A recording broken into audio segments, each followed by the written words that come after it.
Boa noite, meus amados irmãos da PIB-PP, também nossos amados internautas que nos acompanham em mais esta explanação da Bíblia, aqui na nossa mesa de explanação bíblica, todas as sextas-feiras, às 15 para as 8, e nós temos esse trabalho maravilhoso, não é?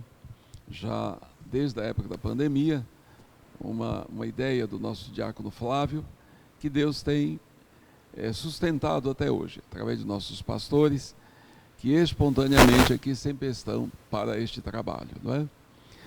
E hoje nós temos como tema o Reino Unido de Saul, não é? No tempo de Saul, texto básico aqui em 1 Samuel capítulo 11 até o capítulo 31, que é o texto básico bíblico de pano de fundo, e o texto paralelo de 1 Crônicas, capítulo 10.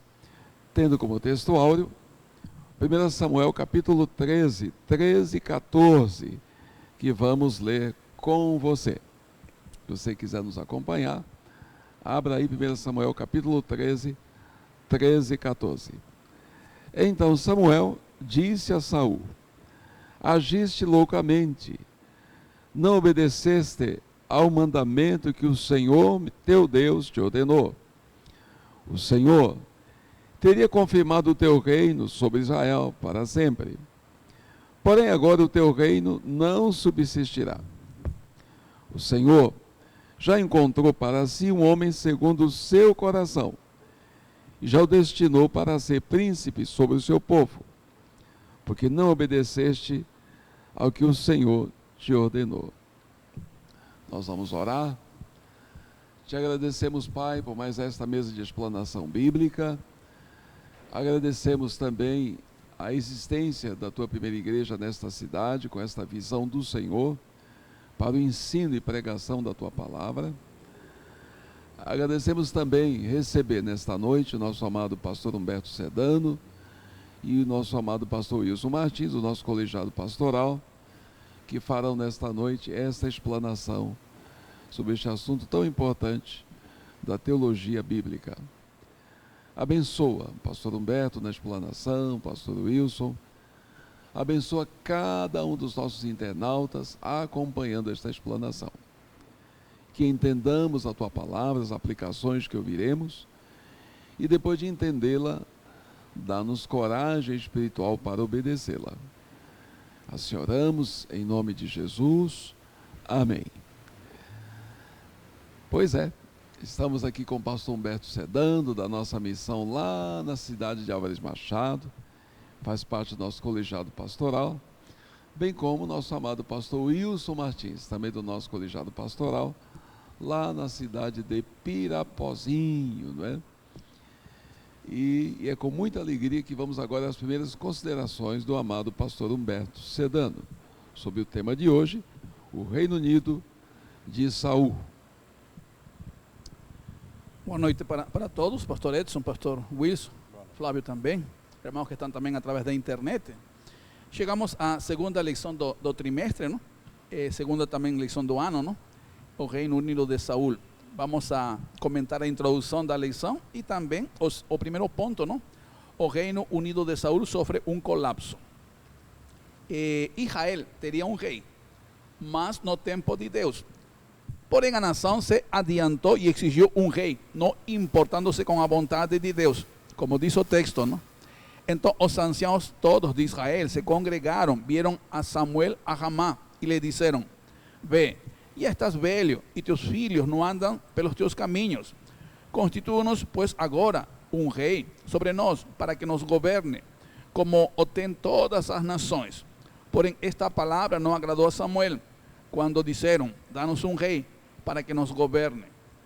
Então Samuel orou ao Senhor, disse o Senhor a Samuel: Atende a voz do povo em tudo quanto te diz, pois não te rejeitou a ti, mas a mim, para eu não reinar sobre ele, segundo todas as obras que fez desde o dia em que o tirei do Egito até hoje, pois a mim me deixou, e a outros deuses serviu, assim também o faz a ti. Agora, pois, atende a sua voz, porém adverte-o solenemente e explica-lhe qual será o direito do rei que houver de reinar sobre ele. 1 Samuel 8. Então, o que chama a atenção aqui, que já comentamos também na EBD, é que no capítulo anterior, no capítulo 7, Deus mostrou seu poder quando Samuel liderava um culto de arrependimento da nação. A nação jejuou. Nesse momento, os filisteus, sabendo que estavam reunidos os israelitas, tentou atacar a nação covardemente. Deus interveio, trovejou desde o céu, derrotou os filisteus, deu uma grande vitória para Israel. Tanto é que Samuel reconhece esse agir divino e coloca uma pedra chamada Ebenezer, significa pedra de ajuda. Ele fala, até aqui nos ajudou o Senhor. Então a nação poderia ter sido fiel a Deus devido àquela ajuda misericordiosa, não? E poderosa. Só que já no capítulo 8 faz o contrário, dá as costas para Deus. E aqui o que chama a atenção é o que eles dizem, não? Constituí-nos, pois, agora um rei sobre nós, para que nos governe como tem todas as nações. Então, duro quando hoje a igreja, lá atrás, Israel como povo de Deus, olha para o mundo, olha para as nações e quer trazer um modelo de fora para dentro. Não olha para Deus, olha para o mundo. E isso, logicamente, está errado, não? E aqui vemos alguns pecados que se concentram em Israel, que se repetem como aconteceu na época dos juízes. Porque Deus fala assim para Samuel: atende a voz do povo em tudo quanto te diz, pois não te rejeitou a ti, mas a mim. Então a nação outra vez rejeita o Senhor, o governo do Senhor, que era aqui teocrático, para colocar a monarquia. Depois diz assim: pois a mim me deixou e a outros deuses serviu. Então temos a apostasia e a idolatria. Isso vai acontecer aqui de novo, como passava na época dos juízes. Então temos a rejeição de Deus, eles rejeitam Deus, o governo divino, eles deixam Deus, apostasia, idolatria. E na verdade aqui temos uma atitude de rebeldia contra o Senhor. Contra a nação volta a pecar contra Israel. E agora aqui se inicia o Reino Unido de Saul, como título, sofre um colapso. Não ia dar certo porque Saul não era o homem segundo o coração de Deus, mas segundo o coração do povo. Então Samuel, que é o último juiz de Israel, vai empossar Saul como o primeiro rei de Israel. E esse reino se divide em entronização ou posse de Saul, vitórias iniciais de Saul, desobediência de Saul, rejeição de Deus acerca de Saul por ter pecado, ciúmes de Saul contra Davi, que o persigue inclusive tentando matá-lo. Mais ou menos 26 vezes ele tentou matá-lo, não conseguiu, Deus estava com ele. A decadência dele, lembre que ele mata os sacerdotes de Nob, consulta a necromante e logo morre, não? Então a história de Saul começa assim, como aquelas histórias, talvez um conto de fadas, assim, não? Por quê? Diz assim, não? Moço e tão belo que entre os filhos de Israel não havia outro mais belo do que ele. Deus deu os ombros para cima, sobressaía a todo o povo. Saul era membro da última tribo de Israel, Benjamim. Então aqui aquela parte estética impressionante, não? Impressiona realmente aqui o aspecto físico de Saul, o aspecto externo. Muito israelita na época teria tido até orgulho para pensar que realmente era o homem que Deus escolheu. Então inicialmente Saul aparece como um jovem perfeito, humilde, que não se via como digno de reinar sobre Israel. Só que sua trajetória como rei é marcada por uma série de pecados, cada vez pior do que os outros, que mostram um coração degenerado. Após ser ungido por Samuel, Saul é confirmado como rei pelo povo em Mizpá. Ele começa seu reinado com algumas vitórias notáveis, como a derrota dos amonitas e outros vizinhos de Israel, o que fortalece sua posição como líder. Só que sua confiança em Deus começa a vacilar. Isso se torna evidente em várias ocasiões. O jovem tímido, que se escondeu na bagagem, se tornou um rei autossuficiente e teimoso, que fez apenas sua vontade. É como que ela tem aquele ditado, não? Você que conhecer alguma pessoa, dá poder para essa pessoa. E aqui vemos que realmente Saúl, ele foi totalmente mudado quando se tornou rei da nação. Podemos conhecer Saúl além da sua aparência física, por aquilo que ele fez, ou melhor dito, por aquilo que não fez estando no poder. Pues desobedeció a Deus. Primeiro, ele não esperou Samuel para que sacrificasse como lhe foi ordenado, assim prevaricou ao sacrificar. Por isso Samuel vai dar para ele uma palavra dura, não? De exortação contra ele, não? Então realmente Saúl aqui nesse sentido, não? O colapso do reino estava nele. Ele não obedece a Deus. E tem uma escada de graus que ele vai aqui descer, não? Era um desconhecido, se tornou rei em Israel, era tímido, foi entronizado, vence guerras, sacrifica, não mata ao rei inimigo, é rejeitado, é atormentado, se une contra David, persegue David, mata os sacerdotes, consulta a necromante. No final ele é ferido e se suicida, depois é decapitado e pendurado nos portões da cidade, não? Então realmente o colapso do reino estava em Saúl. E o que a gente também comentou, não? O nome Saúl significa pedido, não? A nação pediu um rei, a oração da nação foi teimosa, Saúl foi também teimoso. Então nesse sentido, o colapso da nação, do reino, se deu através da própria nação que escolhe alguém que não era de Deus, e assim sofre as consequências da vida e do pecado de Saúl durante 40 anos. Esta é a vida de um homem que decidiu fazer sua vontade egoísta e ignorou Deus e sua vontade. Pastor Wilson. Boa noite, pastor Edson. Boa noite, pastor Humberto. É interessante, né, a mudança na vida de Saúl. Mas eu creio que essa é a consequência daquilo que Deus não escolhe, né? O povo escolheu o rei, queria o rei. Saúl foi ali escolhido, como o pastor Sedano destacou bem, por sua beleza, pelo seu tamanho, né? O texto diz que ele ultrapassava os homens, né? Era maior que todos os homens de Israel. E aí nós vemos aqui que a desobediência gera rejeição, né? Ele desobedece ao Senhor várias vezes, né? Isso ocasiona a perca do seu reinado. Deus o tira do seu reinado. Como o pastor falou, ele vai e sacrifica, né? Depois ele desobedece ao Senhor, e ali quando Deus fala em relação aos amalequitas, né? E ele vai e desobedece, não matando o rei, que Deus determinou que todos deveriam ser mortos, o gado, as ovelhas, tudo. Ele permite, né? Ele pega ali, o texto diz que ele pega, e depois ele não se arrepende, né? Ele não se arrepende diante de Deus. Ele fala com Saúl aqui no capítulo 15, com Samuel no capítulo 15, Saúl diz para ele: olha, me perdoa, né? Como Samuel pudesse perdoá-lo.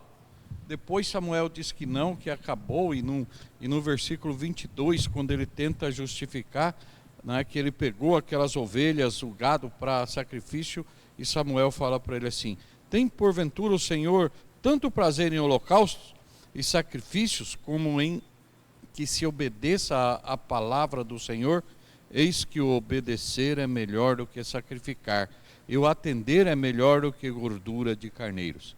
Infelizmente hoje a gente vê, né, muitas pessoas achando que por vir num domingo de manhã, à noite, e aí pode viver uma vida toda desregrada durante a semana, né? E aqui a palavra do Senhor também serve para nós, né? O sacrifício, eu faço, eu dou o dízimo, e como o autor coloca aqui, isso é um gesto de gratidão, um gesto de reconhecimento pela salvação de Cristo Jesus que nós temos aí recebido, não para obtermos aí um favor ou a troca, a barganha com Deus, né? Mas aí nós vemos que além dele ter sacrificado, ter desobedecido, ele por fim mata um sacerdote, depois vai e vai consultar a necromante, né?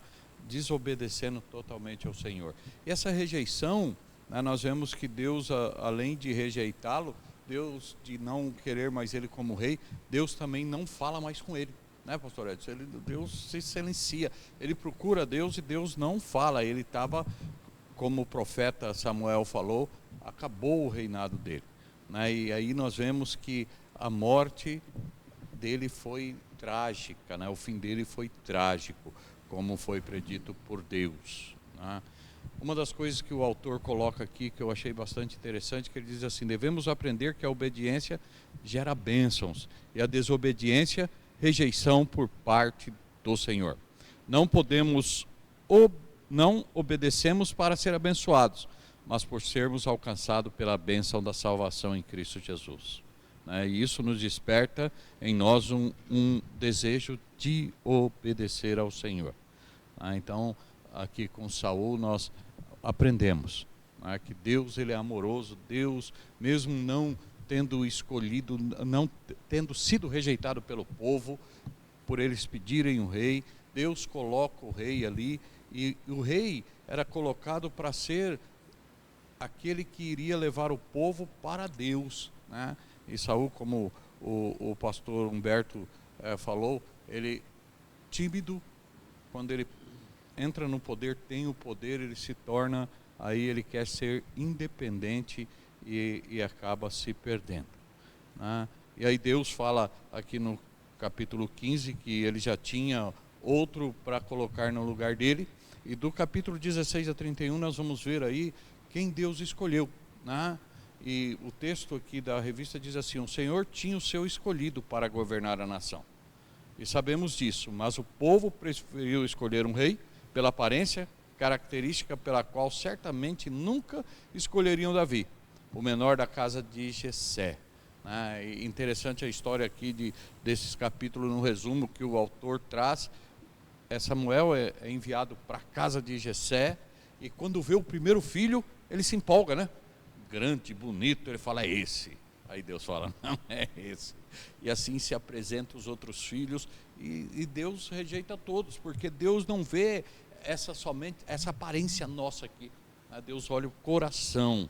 E aí Samuel pergunta: e aí, você não tem outro filho? Ele fala: tenho Davi, né? Disse que era um jovem bonito, um jovem formoso. E aí Davi é chamado, e Davi é coroado, né? É ungido ali, coroado não, ungido rei, ungido por Samuel para ser o próximo rei, escolhido ali por Deus e pelo profeta, né? Davi, mesmo sabendo que fora escolhido, isso é muito importante, viu, pastor?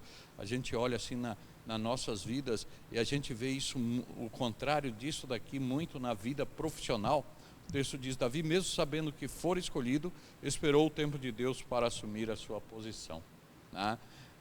Como o pastor Humberto citou, por várias vezes Saul tentou matar Davi, mas Davi por algumas vezes teve a oportunidade, né? E não o fez, né? Mesmo Saul tentando matá-lo, Davi foi misericordioso e poupou a vida dele diversas vezes, né? E foi grato, né? Eu estava lendo, eu li, né, nessas 2 semanas o livro de 1 Samuel, que eu estou começando a ler a Bíblia, e eu li Gênesis, agora eu estou lendo Mateus, né? E aí eu parei para ler aqui Samuel. A gente vê que Davi, além de poupar, Davi falava: olha, eu te poupei, eu não quero nada contra você, eu não vou fazer nada. Então isso daqui ensina-nos que eu não preciso lutar pelas coisas deste mundo. Deus nos dá no tempo dele, conforme ele quer. A gente muitas vezes tenta ajudar a Deus e acaba aí atrapalhando por não ver a vontade do Senhor, né? Ele termina esse tópico aqui, né, esse tópico do escolhido de Deus. Ele diz assim: Deus já nos chamou antes da fundação do mundo para um propósito, mas cada um em seu tempo oportuno receberá do Senhor a sua coroa. A vontade do Senhor deve prevalecer. E ele conclui, eu vejo que ele conclui aqui de forma, né, bastante desafiadora para nós. Ele diz assim: como servos do Senhor temos que ter cuidado com as aparências, elas nos enganam. Deus não unge métodos, objetos. Deus chama e unge pessoas. E ungiu Saul e Davi para serem reis. Uma vez escolhidos por Deus para uma missão, devemos obedecer à sua direção e vontade. Ser um líder cristão é ser um ministro do Senhor. Como ministro, o líder está para servir em nome do Senhor. Portanto, é a vontade de Deus que ele deve nortear todas as ações e decisões. Tá? E ele termina dizendo, não devemos nos menosprezar diante de Deus, pelo fato de termos tido uma vida em desconformidade com a palavra do Senhor, ou por sermos limitados em alguns aspectos. Quando somos alcançados pela graça redentora de Jesus, a nossa vida é verdadeiramente transformada e o nosso ministério redirecionado para realizarmos o que Deus planejou para nós. Não esqueça que você é um agente das boas novas da salvação e tem uma missão neste mundo. Busque conhecê-la, seja obediente e vencedor. E vamos ser vencedor se Cristo estiver à frente, se for a vontade do Senhor, porque capacidade nós não temos. Nós somos ungidos pelo Espírito Santo que habita na igreja. Pastor Edson. Excelentes explanações do pastor Humberto Sedano, bem pertinentes, bem como também do pastor Wilson Martins. Excelente explanação. E agora, como sempre, tem algumas perguntas para deixar o assunto ainda mais fincado, né, mais fortalecido e mais claro em nossas mentes. E temos aqui algumas perguntas que talvez você esteja fazendo também essas perguntas aí dentro desse assunto desse domingo 12, que foi o Reino Unido de Saul aqui em nossa escola bíblica dominical, neste trimestre que estuda a monarquia teocrática em Israel. E aproveitando uma palavra-chave que o pastor Wilson enfatizou bastante, perguntaria ao pastor Wilson, ainda hoje a aparência deve ser por nós observada com bastante precaução, a não se enganar com a aparência ao lidar com a liderança no reino de Deus? Sim, pastor, eu creio que sim.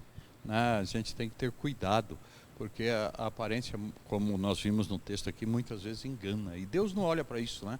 A gente tem que olhar a vida daqueles que estão ali na igreja para servir como líderes, né? Porque a aparência, você olha aquele... E a aparência, até a vestimenta, não que isso não, vestimenta não seja importante, como o pastor destacou aqui no dia 31, né? Que é importante nós estarmos bem trajados, porque isso agrada ao Senhor e nos coloca diante dele com alegria. Eu, pelo menos, sou uma pessoa que gosta de andar bem trajado e como o pastor usou, indumentária, né? Bem, né? Com terno e com gravata. Eu acho que isso é importante para o pastor, bem paramentado isso. Então eu vejo que, mas isso não demonstra se a pessoa de terno e gravata ou cabelo bem cortadinho, que deve ter a higiene e tudo mais, não vai demonstrar que ele é um bom servo do Senhor. A gente, além disto, eu creio que mais importante do que isso é a vida pessoal dele com Deus, as ações deles, a ação da pessoa. Então, interessante. Então, quando Deus manda fazer trajes para os sacerdotes, para dignidade e honra, isso fica claro. E aí nós temos Nadab e Abiú, que acabam morrendo porque oferecem fogo estranho. Isso mostra que para Deus primeiro é o coração, a vida interior aprovada por ele, como ele mesmo diz através de Samuel, não é? Que Deus olha o coração de dentro para fora, não é? E há pessoas que desprezam o exterior, mas Deus também aprova o exterior, tanto que ele mandou fazer roupas para dignidade e honra, não é? E sabemos que a túnica de Jesus foi repartida entre os soldados porque era de excelente qualidade, não é? E agora o pastor Humberto quer comentar? Então o Senhor dá um sermão forte contra os fariseus, não? Destacando essa questão, não? Ele disse assim, não? Vocês são semelhantes aos sepulcros caiados, que por fora realmente parecem formosos, mas por dentro estão cheios de ossos de homens mortos e de toda a impureza. Assim também vós exteriormente pareceis justos aos homens, mas por dentro está cheio de hipocrisia e de iniquidade, não? Então realmente tem que haver equilíbrio, não? Entre a aparência, que é algo externo, e a essência, que é algo interno, não? Realmente Deus quer de nós esse equilíbrio, não? A gente, a vezes a pessoa também pode ter vamos pensar assim, não pode ser muito piedoso, muito místico, não? Mas também não se importa com a indumentária, é complicado, não? Então é sadio que haya aparência boa, mas também essência, não? E como alguém disse, não? A estética com a ética, não? Em unidade, em união, para glorificar a Deus, não? E não viver só de aparência, não? Podemos também, pastores, neste assunto da aparência, aproveitando que estamos estudando a Bíblia, observar que as igrejas evangélicas, que deveriam, a partir da sua liderança, observar isso e levar isso a sério, não levantam a sério, enquanto as seitas nunca abrem mão da boa aparência e sempre valorizando a indumentária. Podemos observar isso também, pastor Wilson, pastor Sedano? Pastor, também uma questão a gente vê de disciplina, não? Disciplina, submissão, não? Tipo quartel, a pessoa vai para o quartel, não vai vestir de qualquer jeito, não tem que respeitar não somente o alto comando, também a própria instituição, não? E nós como cristãos, nós temos o Senhor dos Exércitos, não? Nós temos essa submissão, não? Agora, tem pessoas que quando vão para a igreja, parece que estão indo na praia, não? De qualquer jeito, não? E uma coisa que eu aprendi na Bíblia, nós temos que adorar a Deus como Deus é. Ele é santo, Ele é majestuoso, Ele é digno de glória, então não posso ir de qualquer jeito, não? Tenho que honrar o meu Deus na forma como é Deus. E alguém também comentou isso, não? Tem gente que adora a seu Deus do jeito dele. E sabe que um texto aqui interessante de Saúl é quando ele peca, não? Que chama a atenção, talvez aí vem também a resposta a essa questão também, não? Ele diz, eu pequei, contudo honra-me agora, rogo-te diante dos anciãos do meu povo e diante de Israel, volta novamente comigo para que eu possa adorar o Senhor teu Deus, não fala nosso Deus. Então você vê, não? Então a pessoa que não é convertida, essa pessoa vai ser como Faraó e Saúl, pequei, mas não é um arrependimento genuíno, está preocupado com a honra diante das pessoas. E não se preocupa adorar a Deus como meu Deus, como nosso Deus, é teu Deus. Então não era Deus dele, era Deus de Samuel. E a vezes acontece isso também na questão da roupa, não? E talvez o maior pecado que há hoje, não, é a egolatria. Eu vou vestir como eu quero, ninguém manda em mim. Então a pessoa veste do jeito que quer, não? Ela que se veste, que escolhe a roupa e não cultua a Deus convertido, sumiço, mas em forma assim, não, individualista, não? Pastor, eu vejo, né, eu citando esse texto aqui de Saul, é bem assim, né, o coração dele não estava voltado para Deus, né? Tanto que ele vai sacrificar, ele vai fazer as coisas. E eu vejo que Saul, como muitos hoje, quando nós não estamos voltados ao Senhor, nós deixamos todas as coisas e começamos com o maior, que é o coração voltado a Deus, não temos, e vamos deixando tudo. Aí nós vamos fazer as coisas como a gente vê muitas igrejas, né? Do seu jeito, como o pastor Humberto falou, é do meu jeito, a parede preta, tiro fumaça, faço tudo, pastor, entendeu? E aí ainda o traje também é esquecido. A gente vê, eu estava conversando com alguém, né, e ele disse que na praia muitos vão de bermuda e já de sunga, ou da própria bermuda quando sair do culto e ir para a praia. O pensamento dele está na praia, não no culto. Vai lá no culto para cumprir formas, né? Eu estou aqui, vim. É aquilo que a gente vê que muitas pessoas acham por fazer, elas são salvas, né? Eu estou no culto, eu venho do meu dízimo, eu participo da ceia, estou bem, eu vou e não quero nem saber das outras coisas. Esse assunto realmente os pastores foram muito bem. Podemos dizer que há uma perda da visão transcendente de Deus, pastores? Eu acho que aquela questão de Israel, não? Eles queriam imitar as nações que tinham rei. E quando a igreja quer imitar o mundo, se infiltra isso, não? Se perde a ética do rei, não se perde a espiritualidade, se perde a essência, não se perde, e o mundo invade, não? É o que o Spurgeon falava, não? O Spurgeon falava que a igreja é como um jardim com muros altos, não? Muros altos. mas o muro começa a baixar, tirar uma fileira de tijolos, vai baixando, até que praticamente não tem muro, e o mundo entra na igreja, então a igreja deixa de ser igreja, já não cultua a Deus, não? O código do reino se perde e entra o código do mundo, e não tem jeito, não? Porque vira um caos, uma bagunça, como você vê em Corinto, não?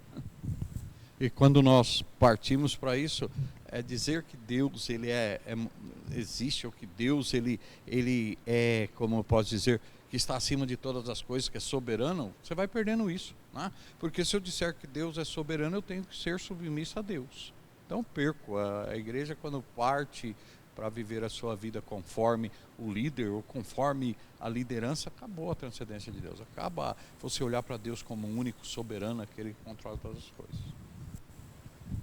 Aproveitando também uma palavra do pastor Humberto, colapso de Saul, a sua autodestruição, podemos afirmar, pastor Humberto, esse princípio bíblico também com Saul, que o mal sempre se autodestrói?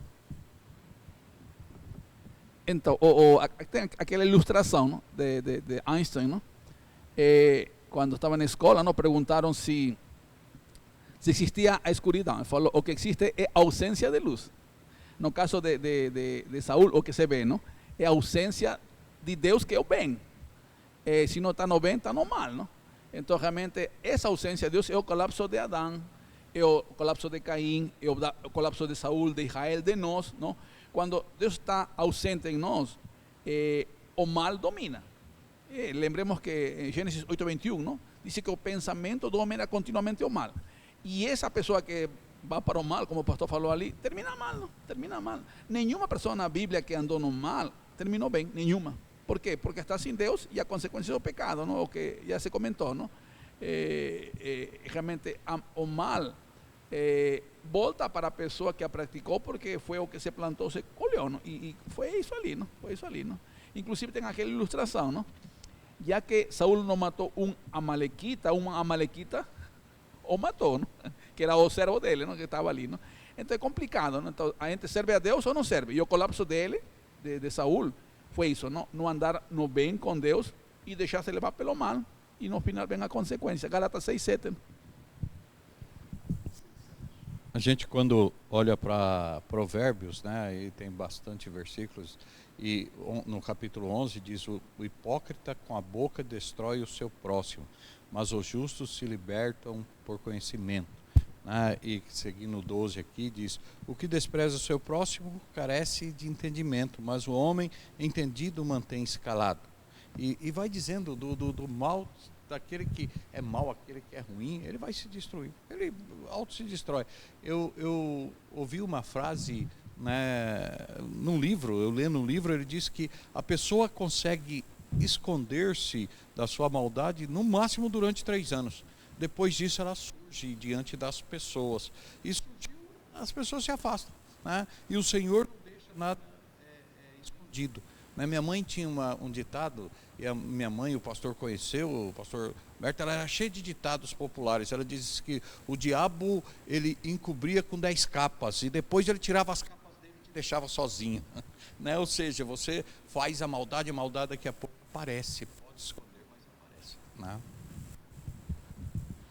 Excelente, excelente, pastores, parabéns. Outra pergunta aos amados pastores, já nessa sequência: será que Israel sempre teve problema com os is? Imitação ao mundo, idolatria, impureza, injustiça social e insubmissão a Deus? Será que hoje também a igreja tem problema com os is? Então, a história mostra isso, pastor, não? Como que o mundo entra em Israel, não? As nações entram em Israel. Um caso típico é Juízes, não? As apostasias, não? Eles começam a cultuar os deuses dos vizinhos, não? Sendo que Moisés já deu aquele cântico para que sejam fiéis, mas sabia que a nação ia ser infiel. Inclusive tem 2 momentos interessantes também ali, não? Quando estiveram 40 anos vagueando no deserto, o profeta fala, não? De que também não cultuavam a Deus, por isso que essa geração morreu, não? E nos 70 anos na Babilônia também cultuavam outro Deus. Então, mesmo na disciplina, teimando seguir o mundo. É porque não houve conversão, não? Havia um remanescente, mas eram poucos, não? O caso também da divisão do reino, não? 12 tribos, ficam somente 2, Judá e Benjamim, só Judá, e logo há um remanescente, os remanescentes são poucos realmente aqueles que eram fiéis a Deus. Mas os demais seguiam o mundo, não? E a pessoa que segue o mundo, mesmo dentro da igreja, não é convertido, não? Não é convertido. Eu estava outro dia fazendo uma reflexão, não? Deus sempre deu um modelo a seguir. A Noé deu o modelo da arca, a Moisés deu o modelo do tabernáculo, a Davi deu o modelo do templo para que Salomão construiu. Sempre é um modelo. E para nós o modelo é Cristo, não? Cristo é o modelo. A gente não pode seguir no mundo. O mundo tem tantos atrativos, mas hoje o mundo entrou na igreja em todo sentido e realmente é problema de infidelidade, não? Infidelidade, deslealdade. A Bíblia inclusive usa termos fortes com Ezequiel, não? Ele usa a ideia de idolatria como prostituição, não? O adultério espiritual, não? Então, como que o crente pode ter um coração assim, como diz Tiago, não? Amando o mundo? Você é inimigo de Deus, então não pode, não? Mas foi o problema de Israel e o problema da igreja, não? Namorando com o mundo, paquerando com o mundo, como assim, não? Modernamente, mas isso mostra a falta de santidade, não? Falta de temor, falta de amor ao Senhor, não? Creio que o maior cuidado que a gente tem que ter hoje, né, é você ficar preocupado com a quantidade de pessoas e você começar a namorar as coisas do mundo que atraem os jovens, atraem os adultos e trazer para a igreja. A gente tem que ter cuidado, né? Porque hoje nós vemos muitas denominações, igrejas se acabando por causa disso. Se acabam. Aquilo que a gente falou, o mal, ele acaba, aquele que tem maldade acaba, porque você deixa entrar daqui a pouco sem controle. Eu lá em São Paulo, na associação que nós estávamos, o pastor deixou entrar um monte de coisas dentro da igreja e no aniversário eu fui lá, estava pregando o diretor do Palavra da Vida, que foi pastor desse pastor lá, da igreja, na igreja. E ele falou isso para ele: você vai perder o seu ministério porque você abriu mão nisso. Foi duro no aniversário da igreja. E não deu pouco tempo, estava saindo, e a igreja quase sai da denominação batista, vai para o pentecostalismo, porque abriu para negociar, para trazer pessoas. Então a gente vê que as igrejas hoje namoram com o mundo para estarem, e os líderes, né?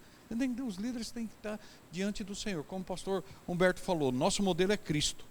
E nós não vimos, Cristo foi uma pessoa que estava em todos os lugares, falando com todas as pessoas, mas ele nunca abriu mão de algo do mundo para dentro do seu ministério. Então nós temos que seguir o exemplo de Cristo Jesus. E o pastor Humberto já citou também Tiago 4, né? Quem ama o mundo, né, é inimigo de Deus. E 1 João 2, quem ama o mundo, o amor do Pai não está nele, né? E lembrar que a santificação, que a ira de Deus é santa e justa e não vai poupar ninguém, né? Seja mais importante ou menos importante, Deus é justo e está vendo tudo. Outra pergunta aos amados pastores: os reis, em qualquer nação, eram realmente soberanos, não é? Eles ditavam a lei, mandavam executar, e sabemos que só com John Locke na Inglaterra e depois com Barão de Montesquieu na França é que começou a vir a tripartição de poderes, né? Então você tem o poder legislativo, que faz a lei, o poder executivo, que executa, e o poder judiciário, que julga, né? E só que um monarca no passado, um soberano, como eles querem um rei, eles eram soberanos mesmo. Em Israel, os reis, nessa monarquia teocrática, eles eram realmente soberanos? Porque lá em Deuteronômio, Deus já dá os estatutos para o rei, para limitá-lo. Eles tinham que seguir aquele estatuto, não é? Isso indica que a monarquia em Israel não era realmente soberana para fazer o que bem quisesse, como os outros reis de outras nações? Vamos ver o pastor Humberto. Então, o código do reino que o pastor mencionou, não, está em Deuteronômio 17, não? É interessante o que Deus ordenou, não?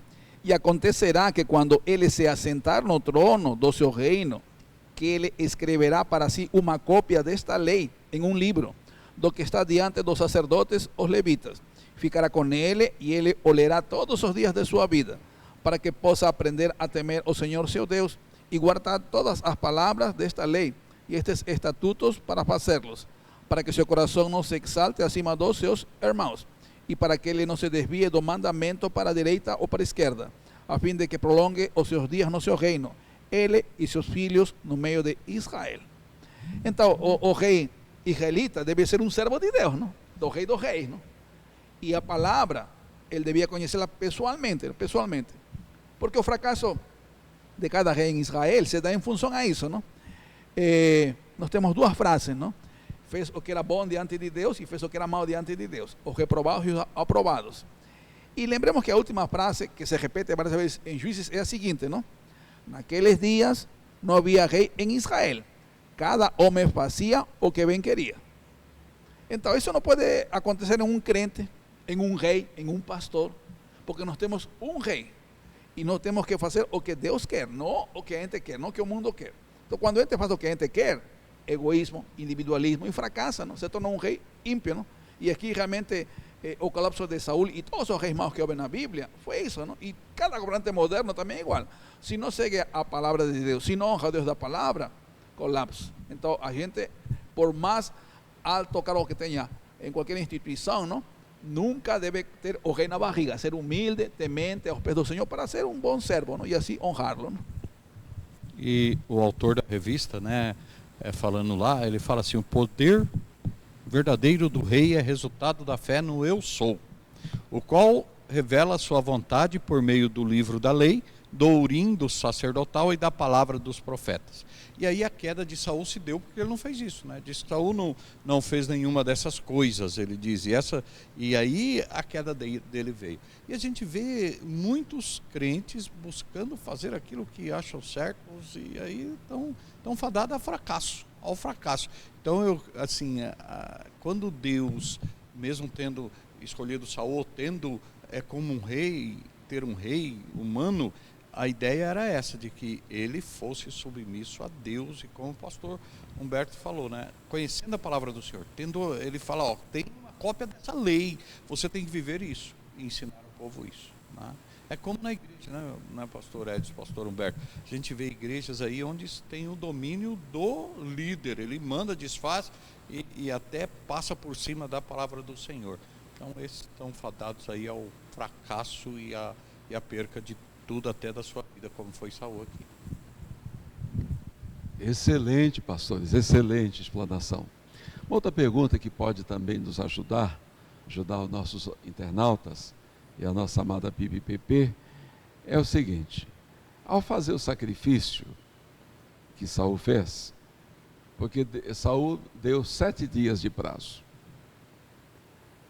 no último dia, na última hora, já no final do dia, quando Saul acabou de fazer o sacrifício, que ele não poderia, porque só os sacerdotes descendentes de Arão poderiam fazer isso, Samuel chegou. Ele estava sendo provado e foi reprovado. Amados, esse quadro mostra o que a gente pode ver. O pastor Humberto já citou que ele matou 86 sacerdotes, o Saul, não é? E vemos na trajetória dele que ele nunca respeitou o poder espiritual, que é o trabalho sacerdotal, não é? Que só os descendentes de Arão poderiam exercer. Sabemos que hoje há crentes que, usando textos como o Salmo 105 e outros, eles querem dizer que tem a mesma autoridade que o pastor. E sabemos que a Bíblia sempre mostra uma hierarquia funcional, né? Então você tem lá em 1 Coríntios, Deus, cabeça de Cristo, Cristo, cabeça da igreja, o marido, cabeça da mulher. Você tem lá em Gênesis, Faraó, seus oficiais, né? E Deus manda falar com Faraó para que ele autorize, né? Deus respeita essa hierarquia funcional, sendo ele Deus Todo-Poderoso. Ao vermos alguns líderes em nossas igrejas que sempre olham para o pastor com uma certa depreciação, não respeitando a autoridade espiritual que o pastor tem, a autoridade eclesiástica, não é? É porque ele foi ordenado. Hoje, a imposição de mãos equivale à unção do passado, né? Então, ele teve imposição de mãos, ele foi separado para o ministério pastoral, E, infelizmente, sabemos que há pessoas no seio da igreja, toda a igreja tem esse problema, que sempre olham o pastor com uma certa depreciação, não valorizam muito a autoridade espiritual, que na verdade vem de Deus, né? E interessante também, vemos ao longo da história, esses tipos de crente insubmisso, sempre falando mal do pastor, falando mal da liderança, e depois se dizem pastores, querem ser pastor também. Como é que os irmãos veem isso, os amados pastores? Porque Samuel, depois desse episódio, né, e vemos que há um momento em que ele quer, como diz o pastor Humberto, ser honrado perante os anciãos, e Samuel, muito triste com aquela situação, acaba atendendo, ele rasga a capa de Samuel diz, olha, o seu reino está agora, acabou, Deus já tem outra pessoa, não é? E Samuel nunca mais viu Saul, não é? Nunca mais viu. E Samuel tinha medo de Saul, vemos aí, mesmo quando ele foi ungir Davi, ele foi com medo. Ele não chegou lá dizendo, olha, ele foi muito discreto, com muito cuidado, porque ele tinha medo que Saul o matasse. Saul se tornou uma pessoa muito perigosa, né? Se afastou de Deus, muito perigosa. Como os pastores veem isso para hoje, né? Pessoas que enfrentam a liderança espiritual, que depreciam, que fazem pouco caso. Sabemos que há igrejas que sofrem muito com isso, né? Às vezes tem uma família ali que não para pastor. O senhor veio de São Paulo e sabe disso. A família não deixa parar pastor nenhum, né? Então vai um ano e meio, eles já estão tirando o pastor, né? Nossa igreja, graças a Deus, não tem esse problema, né? Como bem lembrou o irmão Cacau Miranda, um dia no rádio, tivemos aqui um pastor titular há 50 anos e o sucessor está há 22 anos, né? Nosso colegiado aqui já há muitos anos, Deus só aumentando, somos agora em 9 pastores, trabalhando, uma igreja que apoia os seus pastores, que ajuda, que respeita. Nossa igreja tem sido realmente uma bênção nessa área, que assim continue sendo, valorizando a sua liderança espiritual pastoral, no templo sede, nas missões, nos pontos de pregação, entendendo que Jesus é o nosso sumo pastor, que cuida de nós, dos pastores e da igreja. Gostaria de ouvir os pastores sobre este assunto. Então, pastor, quando Saúl desobedece a Samuel, na verdade estava desobedecendo a Deus, ¿no? A Deus, a ordem de Deus, ¿no? E isso foi usurpar cargo, ¿no? Que era prevaricar, ¿no? E na história vemos que um rei também fez isso, ¿no? Outro rei, no caso, foi Uzias, ¿no? Que também oferece incenso, e quando o sacerdote chama a atenção, ele fica tão furioso que brota lepra na testa dele, ¿no? Na testa dele, ¿no? Então, esse usurpar o cargo, não respeitar a autoridade eclesiástica, não? Essa insubordinação, no final, em toda a Bíblia se vê que essa é seguir a vontade do diabo, não? A gente vê também, houve um Herodes que não era judeu, era idumeu, foi colocado porque houve uma parceria com os romanos. Satanás lá no final da história vai colocar um anticristo que vai imitar a Cristo, é insubordinação, não? Então, se a gente não segue o modelo de Deus, está contra o modelo de Deus. Se a gente não é sumisso, a gente é rebelde. Então, realmente, Satanás sempre vai colocar essas pessoas. E outra coisa, Saúl, na tipologia, Saúl é tipo do anticristo, não? Aquele que está no poder, porque todos os passos que Saúl vai dar é contra o povo de Deus. Matar sacerdotes, perseguir Davi, usar de violência, usar o poder que tem para fazer coisa errada. Então, isso não é de Deus, não? Então, realmente, esse é usurpar, não é método espiritual de um crente. Esse desobedecer não é também estratégia de um crente. Tem que ser sumisso, não pode ter essa ambição pelo poder, querer fazer o que quiser. No final é interessante, não? Como diz um comentarista, a cabeça que foi ungida com o óleo do Espírito, símbolo, o que aconteceu? Foi decapitado, não? Então, realmente, Deus humilhou e ficou como uma espécie de alerta. Cuidado, é o fim de aquele que não respeita aquilo que Deus dá. A unção, o reino, a submissão, no caso, ao sacerdote, é o fim, não? É a condenação. Nós estudamos, né, o trimestre passado, o livro de Hebreus. E Hebreus tem 2 versículos no capítulo final, que é uma ordem do Senhor, né? No versículo 7, ele diz lá, lembrai-vos dos vossos pastores que vos falaram a palavra de Deus, a fé dos quais imitai, atentando para a sua maneira de viver. Ele dá uma ordem no sentido de lembrar dos pastores que já passaram. E aí no versículo 17 ele diz, obedecei a vossos pastores e sujeitai-vos a eles. É a ordem do Senhor. Então os que desobedecem estão desobedecendo a Deus, né? Aqueles que se colocam ali como empecilho, como ao querer derrubar o pastor, querer humilhar, né? Muitas vezes é se sobressair, esses estão pecando contra Deus, né? E aí eu vejo, né, quando Deus vira para Samuel e fala, Samuel, não é nada com você, é comigo. Quando Jesus fala, Paulo, por que tu me persegues? Não é, você não está perseguindo esse povo. Então eu vejo quando aqui o pastor, quando ele é perseguido, Deus vai agir, vai intervir, vai sustentar, né? Tenho aprendido muito com o pastor, eles têm falado isso, né? Deixar Deus agir, a gente tem que deixar como pastor, né? Porque se a gente fala aí, nós estamos totalmente errados e não é a vontade do Senhor para nossas vidas. Pastor, só deixa eu acrescentar, não? Um grande exemplo e terrível exemplo, Datã e Abirã, não? Que se rebelam contra Moisés e Arão, e como termina, não? A terra se abre e engole eles. Então, e com as famílias, não? É complicado essa questão de ser insubordinado com a liderança, não? Porque é o modelo de Deus, não? Muito bem, pastores, excelente. Tem aqui também uma pergunta do diácono Flávio Claudino de Araújo. A escolha de Saul foi uma vontade permissiva de Deus? Pois Samuel já tinha dito que Saul seria rei antes da escolha do povo. Foi sorteio? Pode explicar isso melhor? Vamos ouvir pastor Humberto e pastor Wilson. Então, em teologia se fala isso, não? A vontade permissiva e a vontade diretiva, não? A vontade permissiva é aquilo que Deus permite, não é sua vontade, mas Deus permite, não deixa que aconteça. A vontade diretiva é quando Deus ordena definitivamente algo e ninguém interfere nisso, não? O caso de Saúl foi vontade permissiva, não? E Deus é soberano.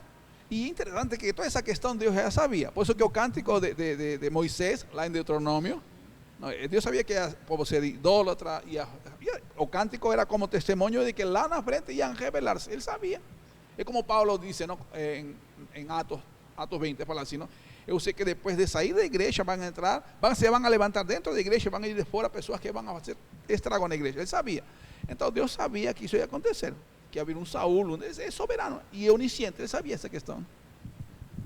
E o que eu acho interessante, né, no capítulo 9, Samuel encontra Saul, né, antes de tudo.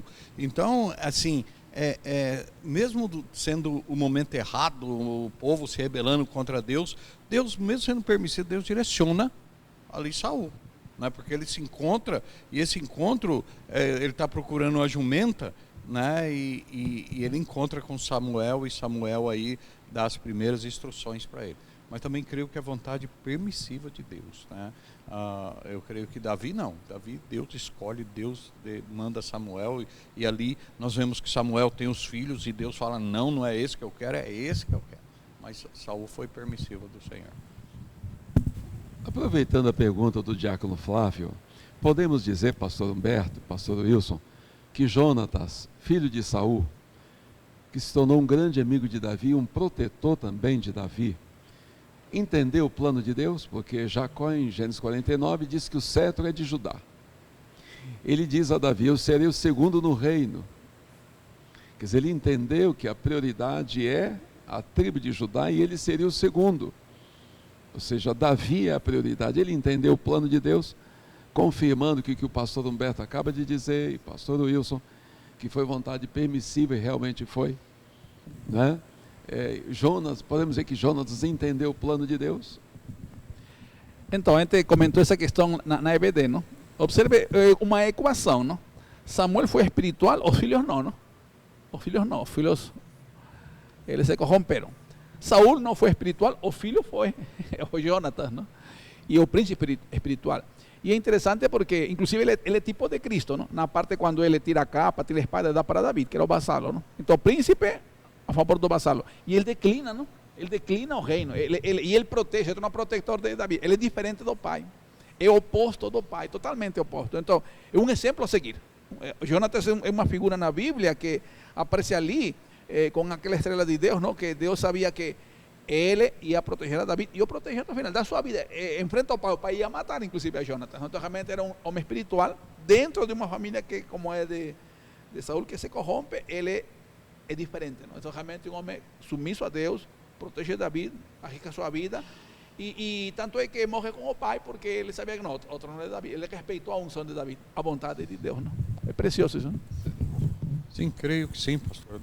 E como o pastor Humberto fala, ele intercede por Davi, depois ele esconde Davi, põe ele para fugir, né, entendendo que Davi seria o escolhido do Senhor.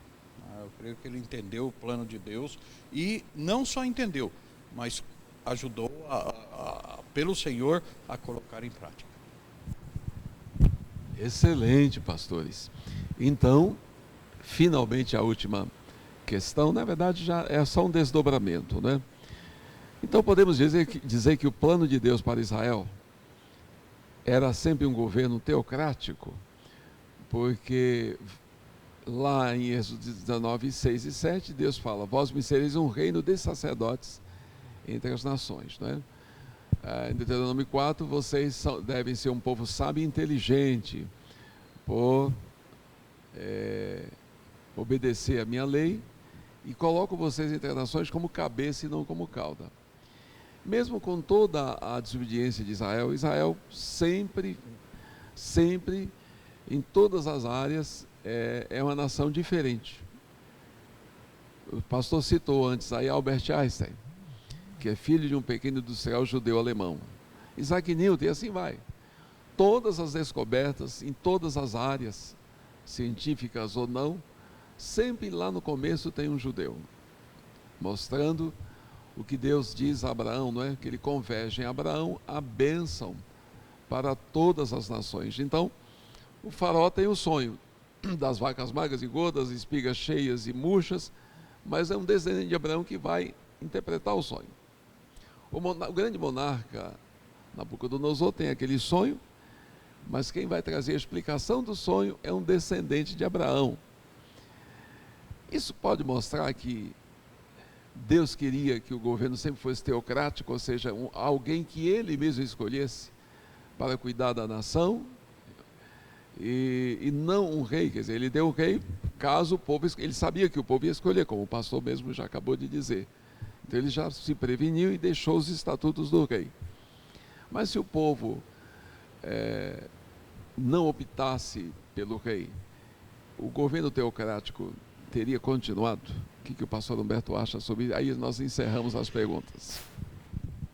Então, a gente tem a Bíblia completa, não? Então a gente já tem a história assim, já vista panoramicamente, não? Na verdade, o reino ia estabelecer-se não só em Israel, no mundo, não? E é um paralelo, porque o Antigo Testamento é o reino dos homens, Antigo Testamento. Novo Testamento é o reino de Deus, o reino dos céus. E o rei que ia governar não ia ser Saúl, Davi, Salomão, é Cristo, não? É Cristo, não? Porque a gente sabe que se no desfecho, não? Que a gente usa como paralelo, não? Herodes usurpou o reino sem ser judeu. Mas quem está detrás de Herodes? Quem está detrás de Nabucodonosor, de Faraó? Quem está? É Satanás, não? Então, e o rei que vem a este mundo é Cristo, não? Quando nasce em Belém. É rei davídico, não? Então, é o eleito, é escolhido, não? Então, realmente é o Messias, não? Então, dentro do plano de Deus, haveria um reino, e esse reino seria estabelecido a través de Cristo, não? E como alguém falou assim, um teólogo falou, não?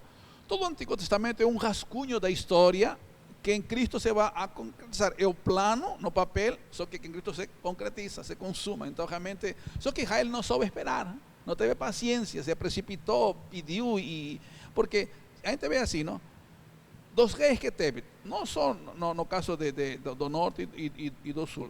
No norte nenhum rei foi bom. No caso de Judá, dos 20, apenas 8 foram bons. E 7 deles terminam mal. Só o Jotam, que não teve assim nenhum pecado. Mas os demais também no final se corromperam, porque o rei definitivo é Cristo, o modelo Cristo perfeito, sem defeito, não? Então havia esse plano de Deus. Cristo é o rei. Tanto que quando vem Apocalipse, mostra, não? O triunfo dele como rei soberano, e Paulo também louva ele, glorifica ele. Então, só que o homem não sabe esperar. Israel não sabe esperar, a igreja não sabe esperar, nós não sabemos esperar. Certamente é o tempo de Deus, e aí vem o pecado. Eu creio, né, pastor, que o projeto de Deus sempre foi teocracia, né? É ainda, e nós vamos ver estabelecer, como o pastor Humberto falou. Mas mesmo o povo, ele sabendo, ele estabelece ali a obrigação do rei e põe a lei. Você vai ser um rei, mas um rei que eu vou reinar sobre a sua vida, e você vai levar o povo a mim a adorar, né? A teocracia não acaba mesmo tendo aquela monarquia de Deus, mas vocês não querem. É como nós também, quantas vezes nós vemos pessoas se rebelando contra Deus, contra a vontade do Senhor, né? Então eu creio assim que Deus, como o pastor Humberto disse bem, ele tinha esse plano todo que hoje nós vemos, né? E cremos que vai acontecer quando Cristo voltar e estabelecer o seu reinado finalmente. Mas Deus sempre quis a teocracia, ainda quer que nós sejamos, que Ele domine em nossas vidas. Excelente, pastores, excelente. Então podemos colocar o Salmo 110, falando desse rei davídico, né, dessa monarquia teocrática. Jesus diz aos fariseus, né, se Davi fosse esse rei davídico, como é que ele disse? Disse o Senhor ao meu Senhor, chamando o rei davídico, que é o Cristo, que é o Messias, de Senhor, né? A quem ele, Davi, deveria estar submisso, né? E também o Salmo 15, quando Jesus entrega o reino a Deus o Pai, né? É muito interessante. A Bíblia é realmente fantástica. A gente poderia ir muito longe aqui conversando. Então os amados internautas puderam, né, mais uma vez conosco aqui, desfrutar desses conhecimentos da palavra de Deus que nossos pastores tão bem explanaram, né? E agora nós queremos orar, e antes de orar, nós vamos falar das atividades da nossa igreja neste final de semana. Então, amanhã nós temos culto em nossas missões e pontos de pregação, conforme a agenda que está em nosso boletim, né? E também temos nesse domingo, dia 19, amanhã Crescer em Cristo, que ficou já um trabalho assim, já bem conhecido, né?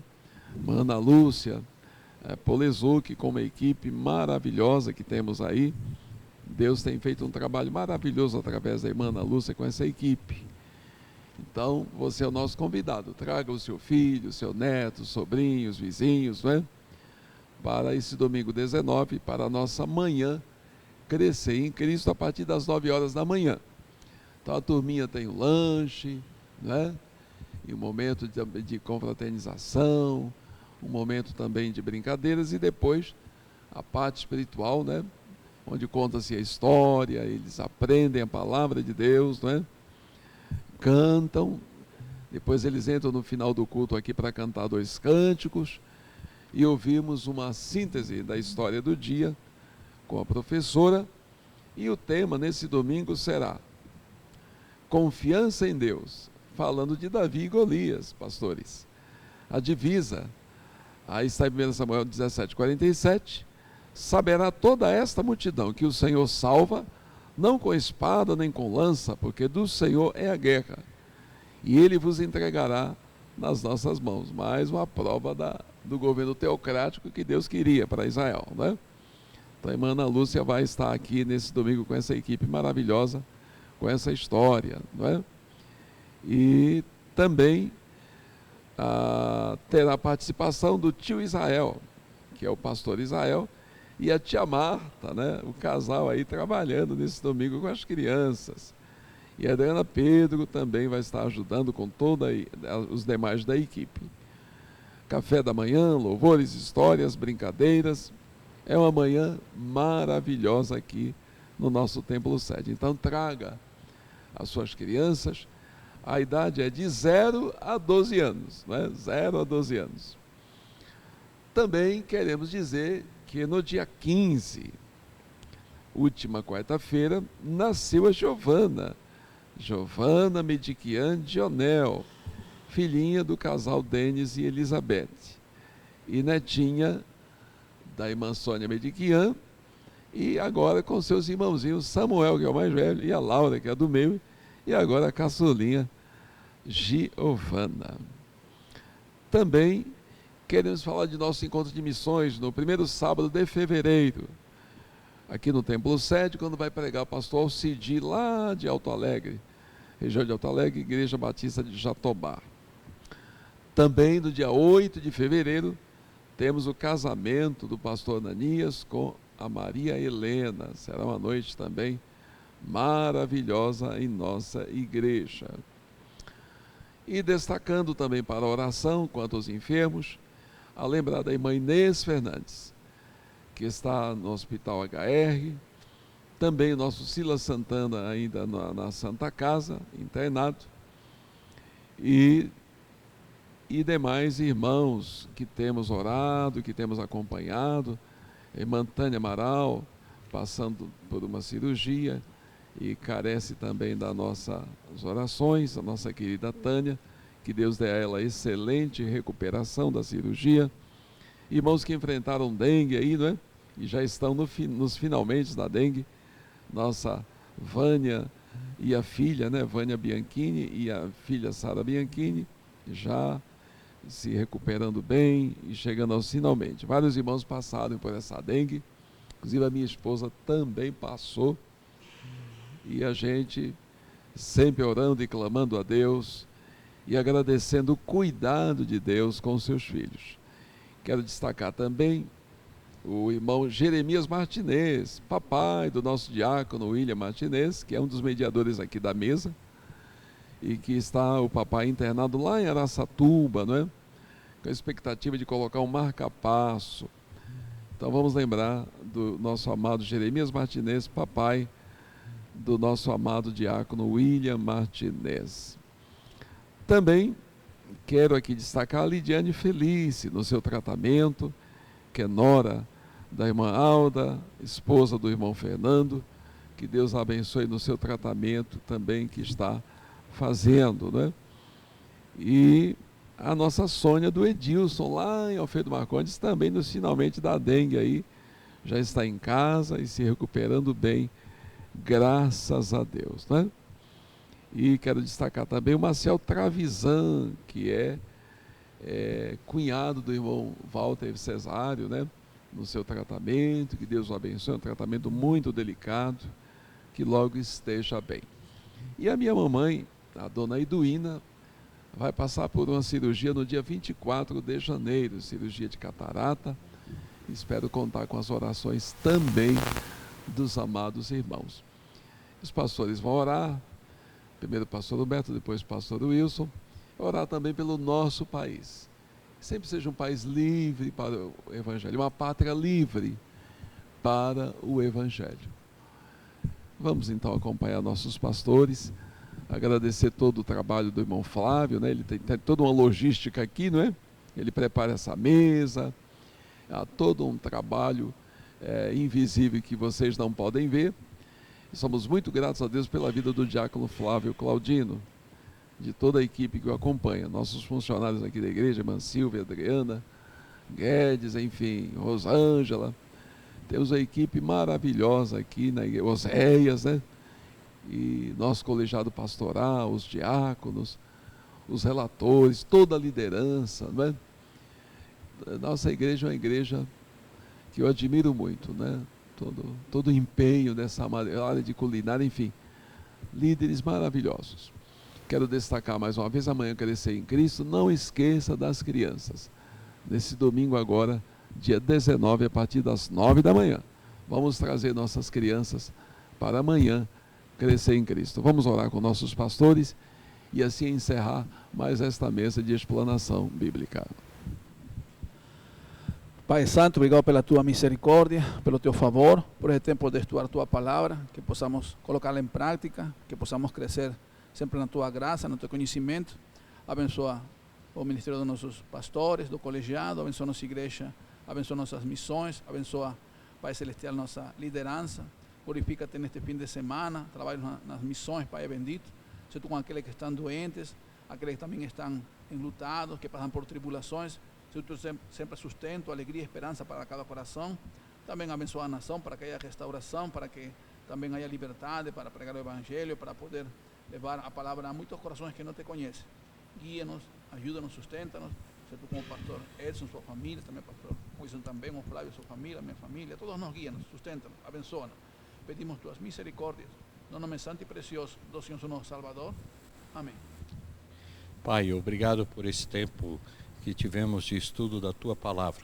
Te pedimos, ó Deus, por aqueles que estão assistindo, que vão assistir, ó Deus, possam ser abençoados, possam ser despertados, ó Deus de amor, e aqueles que ainda não têm Cristo Jesus como Senhor e Salvador, possam, ó Deus, entregar as suas vidas e assim, ó Deus, desfrutar desta alegria, dessa esperança, dessa certeza, ó Deus, de vida eterna com Cristo Jesus, pelo seu amor e seu sacrifício na cruz do Calvário, Deus de amor. Abençoe, ó Deus de amor, o pastor Edson, ó Deus, guarda a sua vida, da família. Somos gratos, ó Pai, porque o Senhor esteve com a irmã Edith, ó Deus, nesse tempo que ela teve essa enfermidade, ó Deus de amor, essa dengue. Obrigado também porque o Senhor tem preservado, guardado os teus filhos, ó Deus, desta enfermidade, ó Pai Santo. Somos gratos, ó Deus, porque o Senhor tem sustentado a família do pastor Edson. Te pedimos pela sua mamãe, ó Deus, irmã Eduína, ó Deus, que o Senhor possa abençoar essa cirurgia, ó Deus de amor, que possa ser bem sucedida e que possa, ó Deus de amor, trazer a ela alívio no enxergar, ó Deus de amor, e que ela possa continuar louvando e glorificando o teu santo nome, Pai Santo.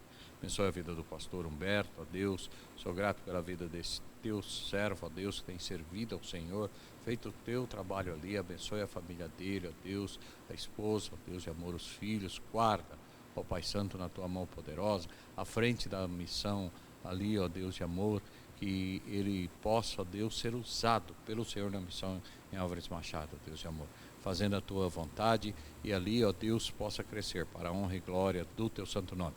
Abençoe o irmão Flávio, ó Deus, que está aí por trás de toda essa transmissão, ó Deus de amor no trabalho. Abençoe ele, abençoe a Estela, ó Deus, suas filhas, ó Deus, guarda o teu servo, ó Deus, e dê sempre essa disposição, esse desejo e sabedoria do Senhor, ó Deus, para que ele possa sempre fazer a tua vontade, ó Deus de amor, com excelência, eficácia, ó Pai Santo.